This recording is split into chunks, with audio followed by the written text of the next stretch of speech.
Hey, what's going on, everybody? My name is JB. Welcome to the All Things Mechanical YouTube channel. Today, we're going to be working on my Ridgid R4112 10-inch 15-amp miter saw.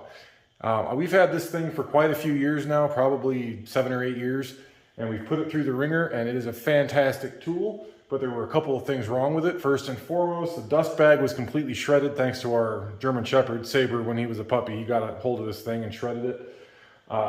We didn't have a work clamp with it, or maybe it came with one, I don't remember, but I saw that on the e-replacement parts website, decided to order another one, and most importantly, we are going to replace the laser module in this thing. The newer ones have LED modules now. This is old enough that it still has a laser in it, and it's very, very dim. I don't know if replacing it's going to solve that problem. I've already tried to clean the lens, that didn't have any effect, but we're going to rip this thing apart real quick. Should be a pretty easy swap. The laser module just resides in the front of the housing right here. So let me turn the camera around, get you guys set up in a tripod. We'll pull this thing apart real quick. I'll go into a little bit more detail about the extra stuff that I got for this thing, and then we'll go ahead and get this thing torn open and get that laser replaced and see if we notice an improvement. So give me a second, turn the camera around, and we'll get going.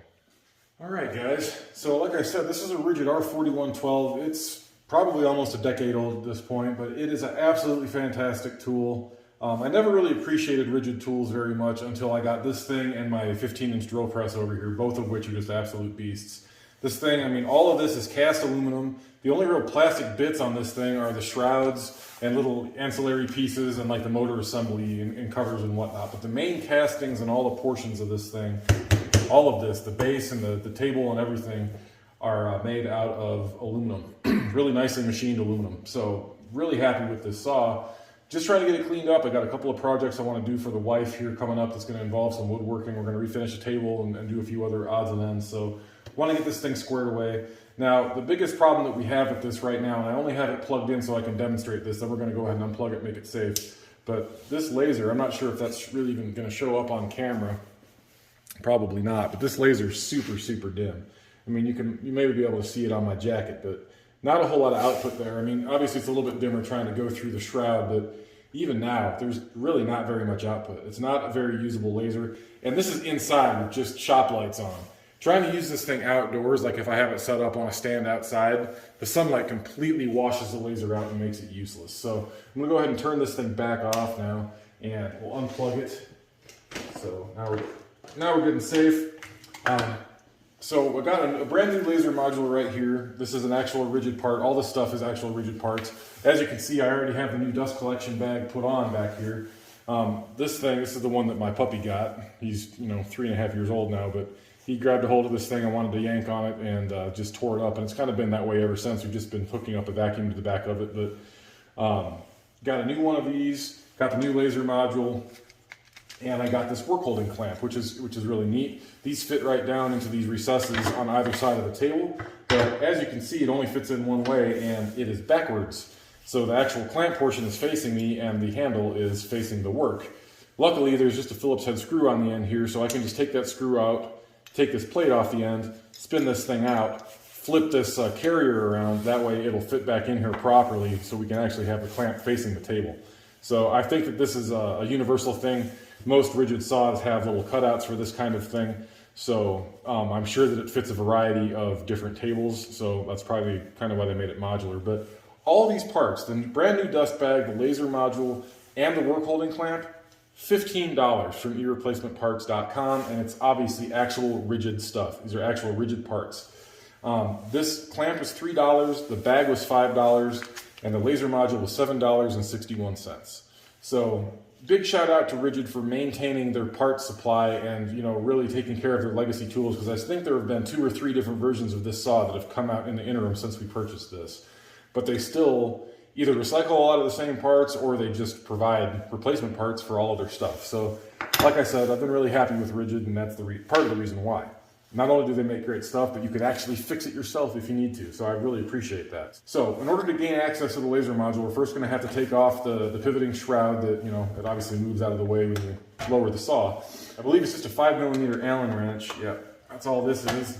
We can loosen up this guy, and this will come right out. Now there's a little washer around here. You don't want to lose that. And there's a little plastic insert that goes around the shoulder of this fastener. So make sure you keep all that together as an assembly. Won't be able to pivot that guy out of the way. Oop. And that I'm never going to see again. Fantastic. There's a washer back there as well. I've never done this before, so I'm figuring it out with you guys as we go. So I'll have to dig around and find that later, but I guess there is a washer hiding behind there.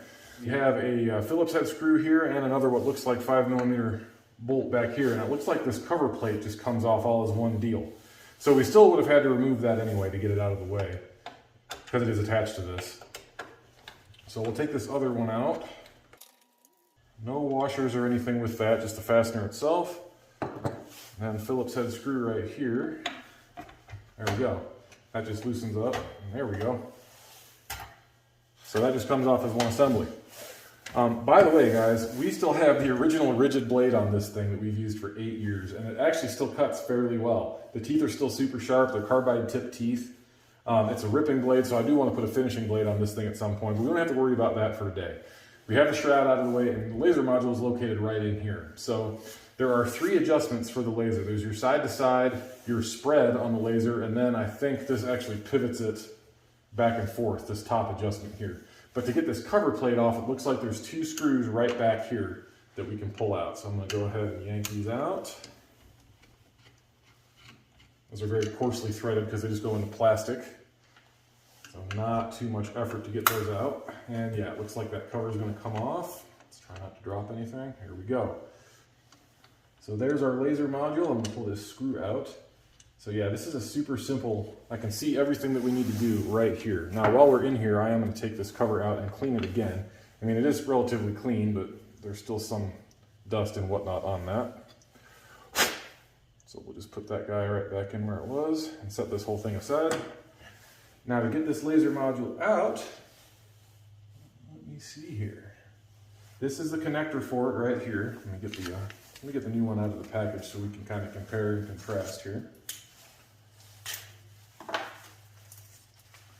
Yeah, so $15 for all of this stuff, plus about $7 for shipping.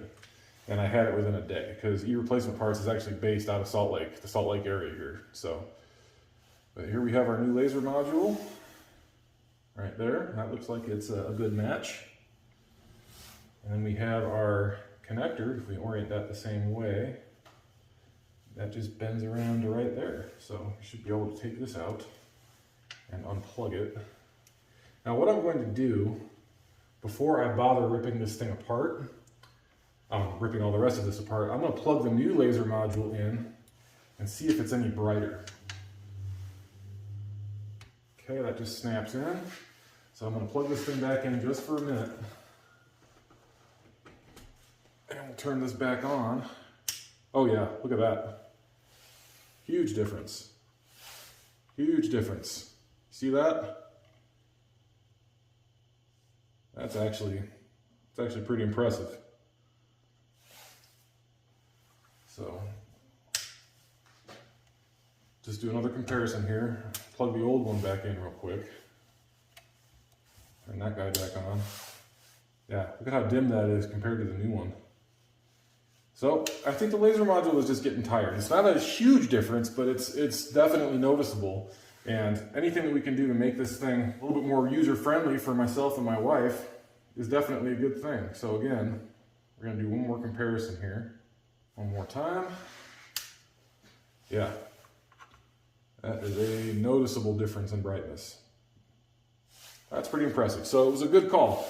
I mean, for only $7.61, which is what the new laser module cost me, I think that is definitely money well spent in this case.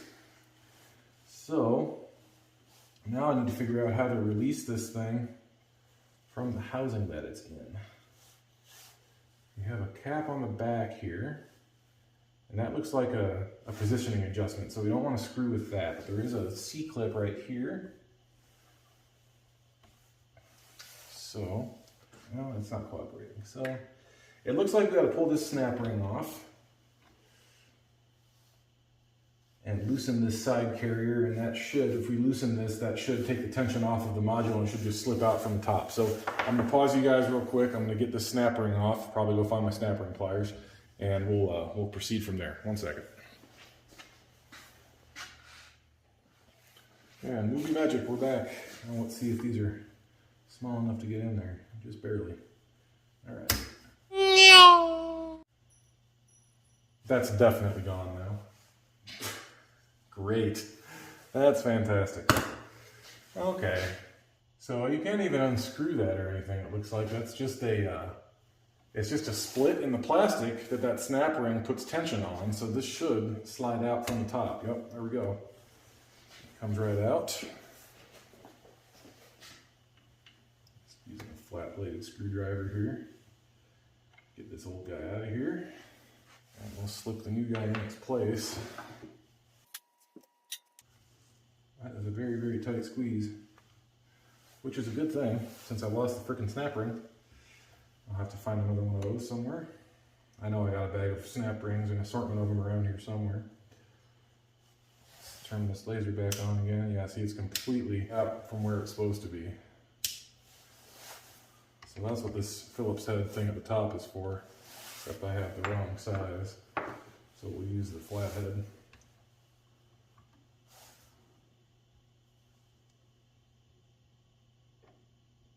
I'm just eyeballing this for right now. We'll do the fine adjustments after we get this thing locked down. That is remarkable. That's okay. Now that I have it in place compared to the old laser module, this is at least 200% brighter. So definitely a worthwhile replacement for, you know, less than $8. So I'm really happy with that. That's awesome.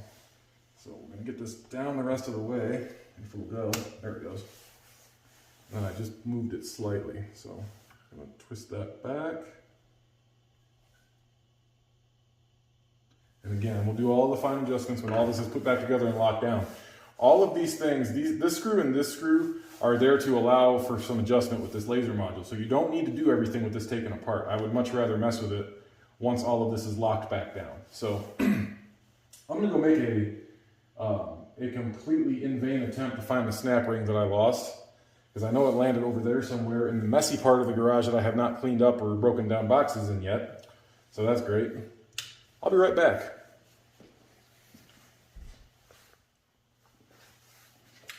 Yeah, that snap ring is gone forever. I could spend 2 months looking for it and probably never find it because it is minuscule.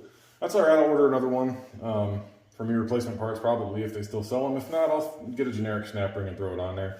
That's such a snug fit though, I'm not terribly worried about it, but you know, don't do what I did. Be careful with the snap ring, it wants to fly away, and mine did. Although I did find the runaway washer, that was just below the bench, so that's fine. Anyway, we got all that put back together, so now we're going to put our cover back on with our 2 screws.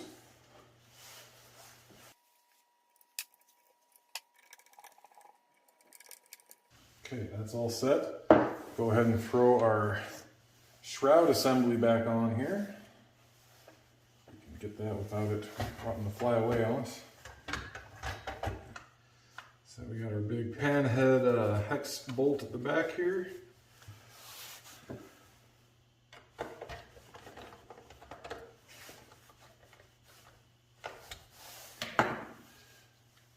We got to tighten down our other screw at the front here. And bring our arm back down, line that up. And remember, we have our washer that goes behind that, followed by our other pan head hex bolt with the washer and the plastic sleeve. So we got to line all this up. Hopefully my head's not in the way, I don't think it is. That looks about right. See if we can't get that to start. There we go. Make sure that's free and it's not bound up on the plastic. We'll run this guy back in. Let's do a test real quick. Yep, all right, so that works. So it's plugged in, laser back on. That is, yeah, remarkably brighter. So that was a good call. Happy with that. So let's just do a test. I have my straight edge here and I also have a piece of scrap wood.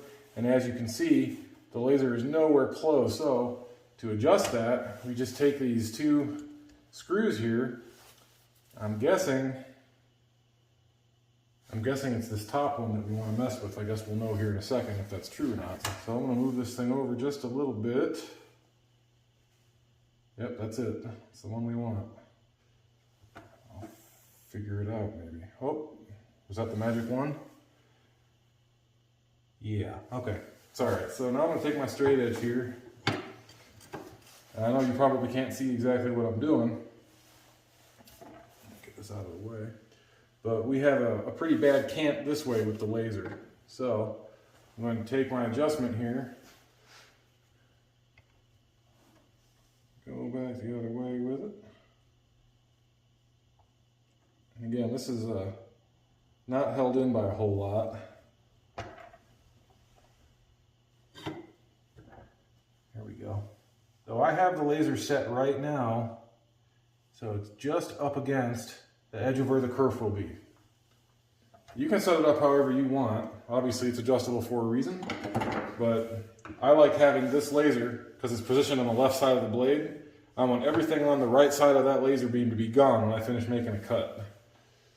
So we've got that thing pretty well straight and pretty well lined up here.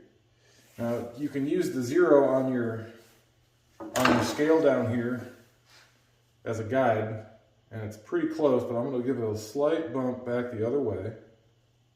Oh, right there, so it's hitting right on 0. There it is. So now I know that that jives with everything else I've done. And everything is straight in alignment with the table. We're going to go ahead and make a test cut here. I'm just going to cut this piece of scrap. It's a little bit shorter than I like, but we're just going to see. I'm going to just plunge the blade until it's all the way through this top here, but not all the way through the wood. And we'll just kind of see where it ends up.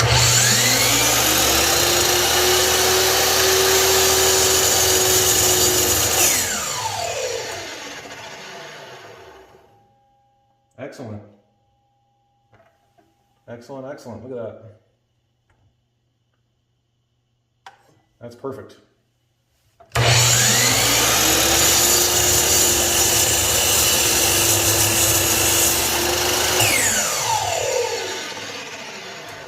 I don't know if you could see that or not, but that blade was tracking and following that laser beam all the way down the front of this as it was making the cut. So it's a nice square cut. Laser's aligned. All I need to do is now replace that little snap ring on the front, but I can do that at any time. One thing I do want to do real quick though while I got you guys here is flip this thing around so I can actually use this work holding clamp. Now I believe that is Loctited in there pretty well because I don't want that thing to come loose. Yeah, it's got a lot of Loctite on it.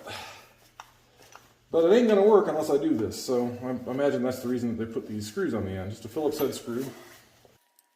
Screw, plate, washer. Just zip this guy out. Flip her around. Put her back in here. Just going far enough to clear the base of the clamp here so I can get that on and it has room to swivel around. Washer goes on first. Then our clamp with the dome side down, obviously, because you want the flat part up against your work. Then our Phillips head screw gets fed back in here. And I'm not going to bother putting any Loctite or anything on it. It was tight enough from the factory where I think it's fine, but if it ends up being an issue, I can always throw a drop of blue Loctite on there if I notice it loosening up. We'll just snug this guy back down. That is Wooten tight, German spec, but still loose enough to conform to whatever work you have in there. And now I can actually use this thing. So how that works basically is you just, whatever side you're cutting on, you can tighten this thing down and it holds your work up against the back fence of the saw. Like so.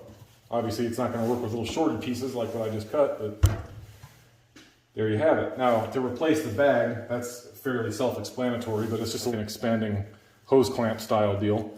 And that just slips over a couple of notches on the back of the saw. So I didn't really feel that was necessary to go into a huge amount of depth with because you can probably figure it out. But that laser module, that is definitely a much needed repair. And that is fantastic. Well guys, there you have it. That's how you replace the dust bag, add a work holding clamp, and swap out the laser module in a Ridgid R4112 miter saw. Really simple process, although I think I'm going to be a little bit more careful with that snap ring in the future. I suggest you do the same if you're going to undertake this task for yourself. That thing flew away with the quickness, and I still have no idea where it is. But I hope you guys found this video helpful. If you liked the video, click that thumbs up button. Share it with somebody if you think they would like to see it. And if you're not subscribed to the channel, what are you guys doing? 96% of my views on my channel are from non-subscribers. Please click that subscribe button. That's going to help me out greatly. It's going to get my videos up way higher in the algorithm and help the channel grow. So, as always, you guys be safe, have fun, have a great weekend. Today happens to be St. Patrick's Day, so if you're going to go out and party, please do so safely, be responsible. Use that Uber, use Lyft, take a taxi cab, get a sober driver, whatever you're going to do. Just don't get dead this weekend, guys, please. Ex-cop here. I've seen way too many fatal accidents related to alcohol, so please be safe. Take care, and we'll catch you on the next one, guys. See ya.